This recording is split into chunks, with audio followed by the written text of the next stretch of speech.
This is love. This is the way that you write love. Spoiler alert, misogyny ahead. It's reading books like this that really makes me adore reading. Hello everyone, welcome back, or welcome if you're new here. I'm Celine, and today I'm going to be telling you the 6 books I wish were far more popular than they actually are. Now, I just want to preface this by saying this is not to say that some of these books aren't very popular within the wider literary world.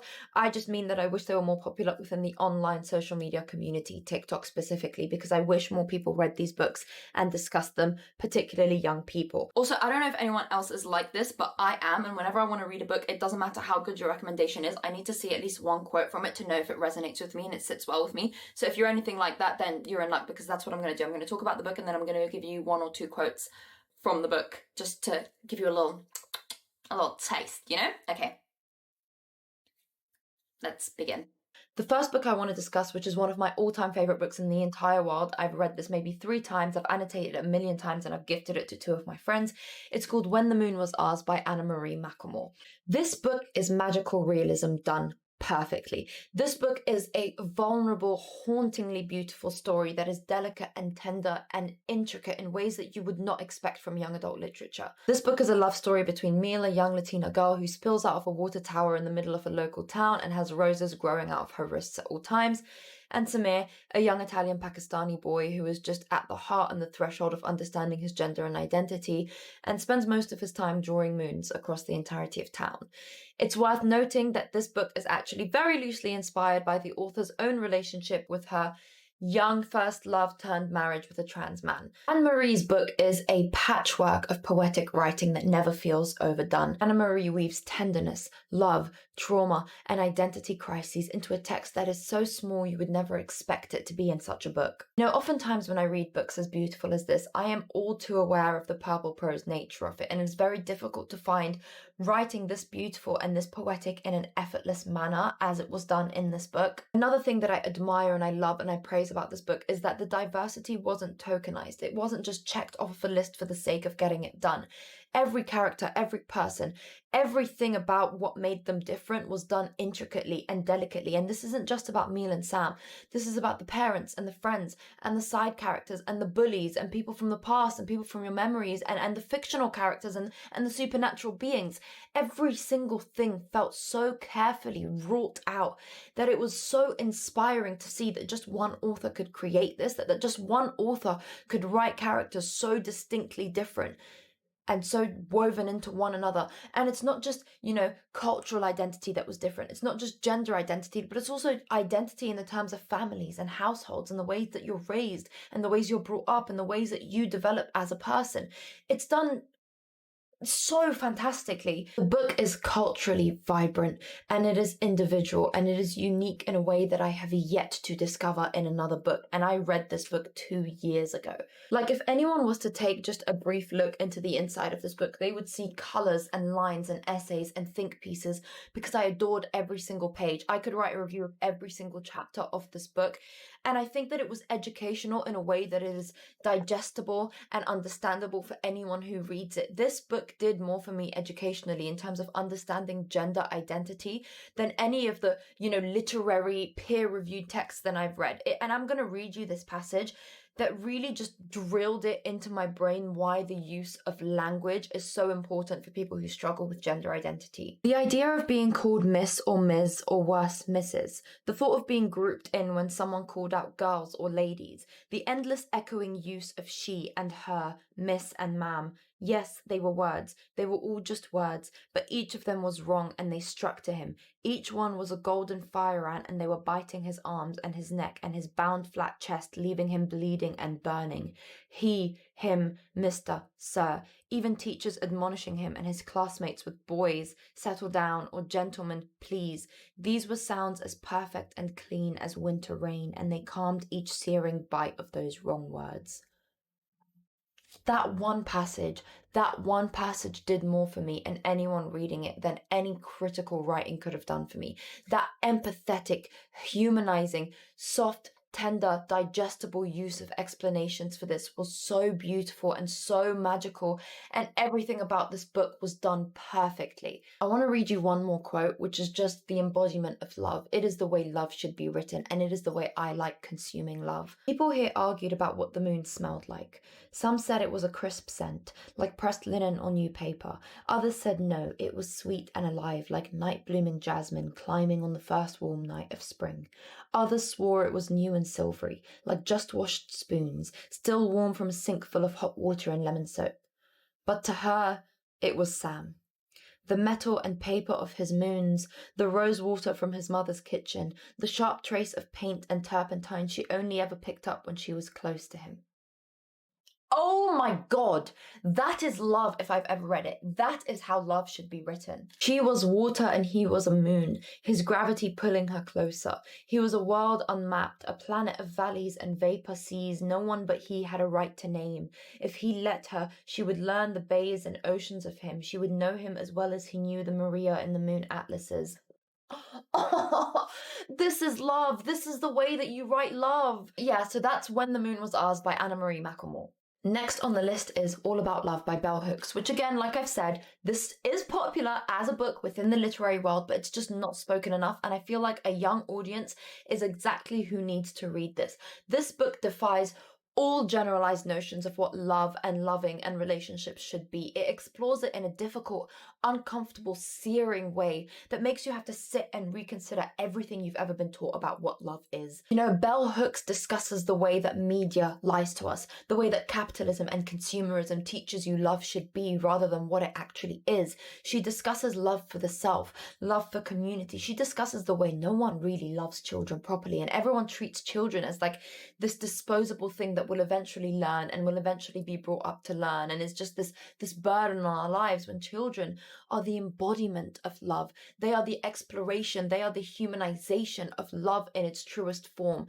And something I especially loved about this book is Bell Hooks discusses the way that patriarchy impacts men too, the way that it destroys their perception of love. It skews their idea of who they need to be in a relationship and what they need to do in order to be deserving of love. And that is where the quote I'm going to read you is from. Patriarchal masculinity requires of boys and men not only that they see themselves as more powerful and superior, but they do whatever it takes to maintain controlling position. This is one of the reasons men, more so than women, use lying as a means of gaining power in relationships. A commonly accepted assumption in a patriarchal culture is that love can be present in a situation where one group or individual dominates another. Many people believe men can dominate women and children, yet still be loving. Whoa. My brain, as I was reading this, was just sort of exploded. And I'm going to read you another quote which goes back to the idea of how to love children. Love is as love does, and it is our responsibility to give children love. When we love children, we acknowledge by our every action that they are not property, that they have rights, that we respect and uphold their rights. Without justice, there can be no love. Wow. Next on the list is Animals People by Indra Sina, which I had to read for my university post-colonial module, and it's still one of the best books I've ever read, and I read it 2 years ago. It is fantastic. The book follows Animal, who refuses to be called anything other than Animal because he had his spine twisted years ago when he was a child during a gas explosion that forces him to walk on all fours. Now, this book is very, very loosely inspired by the Bhopal disaster in India of 1984, when there was a gas explosion killing almost 4,000 people and dismembering, mutilating, and severely impacting thousands of others. The book now follows 17-year-old Animal, who is very, very schooled and educated on street smarts. He knows how to lie, to steal, to spy, to follow, to scam. He is so good at it, and it follows him discovering an American doctor who comes and sets up sort of a non-profit hospital to try and deal with the repercussions of what happened.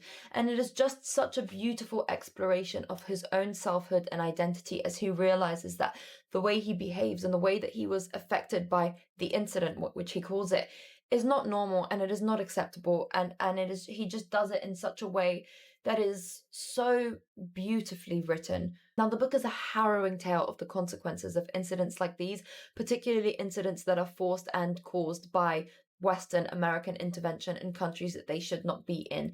And it follows this story and it follows these people that are impacted in it in a way that really forces you to think about it, really forces you to analyze and understand and criticize this. And it is just, I have no criticism of the way that it is done. Despite all of that, as painful and heartbreaking and agonizing as it is staunchly hilarious. It is painfully funny. Animal's perspective, his POV and the way that he speaks to the reader is just, it's magical. It is adolescent. It is young. It is youthful. It is funny. My only criticism of this book is that the ending was agonizingly anticlimactic and it didn't do for the book what it deserved. Now for the quote. I was trying not to show that I was laughing at you. You are like all the others, come to suck our stories from us, so strangers in far-off countries can marvel that there's so much pain in the world. Like vultures you are. Somewhere a bad thing happens, tears like rain in the wind, and look, here you come, drawn by the smell of blood. God, it's reading stuff like this, it's reading books like this that really makes me adore reading. It really makes me adore being a reader, because you read something like this and you're just like, oh, I mean, you read us for filth. You read the West for filth. You did that. It was fantastic. But yeah, that's Animals People by Indra Sina. Next is The Woman Warrior by Maxine Hong Kingston. This is a genre-bending book. It is fantastic. It oscillates between memoir and myth and just constantly takes you back and forth between the way that the author was taught myths as a young girl and the way that she sort of, incorporated them into her life and the way that they impacted her growth in life. This is a feminist text through and through. The way that she details the stories that she is told and the way that they loosely tell her these stories when she's younger and the way that she has to interpret them and understand them and incorporate them into her American identity. It is just wow. It begins with a cautionary tale that her mother is telling her of a woman that was too promiscuous, too loose with her sexuality, and the way that it impacted the people and the village and the culture and the town. And, Maxine, or the main character, doesn't know how to understand the story because she's not given the right details and she's not given, the moral of the story. She's just told the story and she has to sort of find ways to incorporate her understanding of it into her life and find ways to associate that with her growing American identity when they move there. And it's just done so well. It's such a beautifully written book. And the quote I've chosen won't necessarily make sense because of the way that the story is written, and you need to be reading the book to understand why it's written in the way it is and the context it's written in. But it was so beautiful and I love this part of the book. So that's the quote I'm going to read you. There is no pain you can inflict that I cannot endure. You're wrong if you think I'm afraid of you. You're no mystery to me. I've heard you sitting ghosts before. Yes, people have lived to tell about you. If you read the book, you would understand why this is such a fantastic quote, why this is just so wonderful, incredible, fantastic. Read the book. Next on the list is another one of my all-time favorite books in the world, The Deep by Rivers Solomon.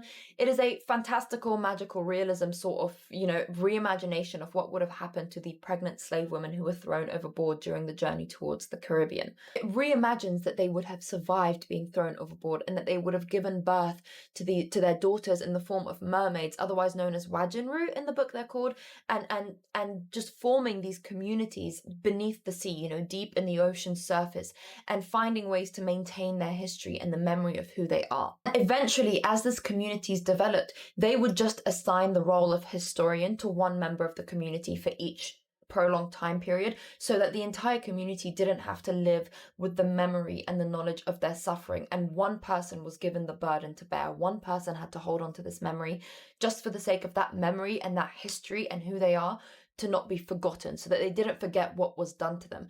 And the book follows Yetu, who was the chosen historian of this time. Yetu's entire journey throughout this book is the fact that she does not want to be the historian.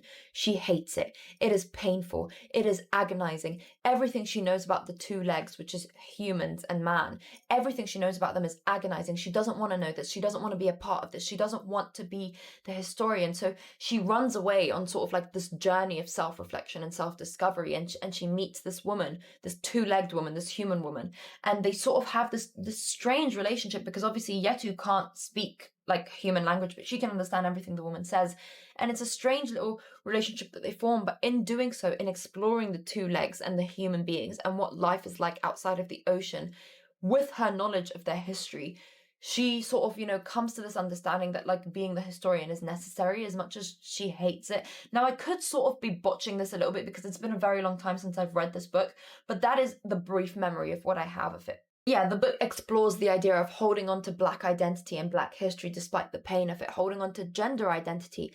There's many of these, these mermaids who are lesbians and who are non-binaries, and the two-legged woman that she meets is also, I think, a lesbian, if I remember correctly, and it explores gender identity, racial identity, sexual identity, and just this idea of you must be the person and the role that is placed upon you, regardless of whether or not you choose to be that person. And it was done in just wow. Oh, this book is written in a way that makes every writer and every author wish they could be that author. It's just wow. My chosen quote for this is, "You made me this way. I carry the burden of remembering so you don't have to. So acknowledge it then. That is a burden." Just do with that what you will. Incredible book. And finally, ironically enough, number 6 on our list is The Five by Hallie Rubenfold, and it follows the 5 untold stories of the 5 victims of Jack the Ripper. Spoiler alert, misogyny ahead. Now, tell me how you feel when you find out that the only thing these 5 women had in common was the year that they were killed and the person that killed them. Because I was coloured surprised. I was told everything everyone's ever been told, everything I know about Jack the Ripper in mainstream information is that he was a serial killer who killed prostitutes. That's not true. That's a lie. You know why? Misogyny. This book made me so angry. For the women watching this, you know the type of rage that you feel that begins just at the bottom of your stomach and slowly bubbles up to the top of your throat, and you feel the swelling in your throat and the tears are in your eyes, but you're not crying, you're just so angry and you don't know how to retain it. This is what that book did to me. I was so angry. It was a level of female rage that I finally knew I could understand. It was just once again misogyny wins. Once again patriarchy wins. Once again women are not treated with respect and dignity even when they are brutally murdered. It was... These women were all bracketed under the same category of prostitutes because it made it easier to file their murders. They didn't have to do the paperwork. They didn't have to do research. And really, you could go as far as saying maybe Jack the Ripper wasn't caught because they didn't want to put the time and effort into catching him. Because if they bracketed these women as prostitutes, as, the base of society, which already is so fucked up, because even if you're a prostitute, like, surely you deserve the right to be investigated if you're murdered. Like, what is actually happening? Like, how can you hate women this much? But whatever. It is the idea that if they labeled them as such, they didn't need to do as much paperwork and they didn't need to do all of the research and they didn't need to catch Jack the Ripper because these women weren't as important. These women didn't deserve justice. They didn't deserve the dignity. I really recommend this book to every single person watching this video. It is just painful. I've chosen more than one quote for this book, and I hope that you'll understand what I mean when I talk about the rage that I experienced. In piecing together the narratives of those who fell victim to Jack the Ripper, it is remarkable that both the police and the press appear to have ignored the fact that a significant number of outcast women who slept in lodging houses also slept rough on a regular basis. This omission may not have been intentional.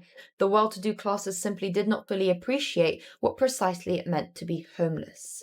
Women like Polly, who found themselves without shelter, might also expect to become victims of sexual violence. When Sally approached a policeman for help, he laughed at her and joked that the man must have a strong stomach to fancy such as her.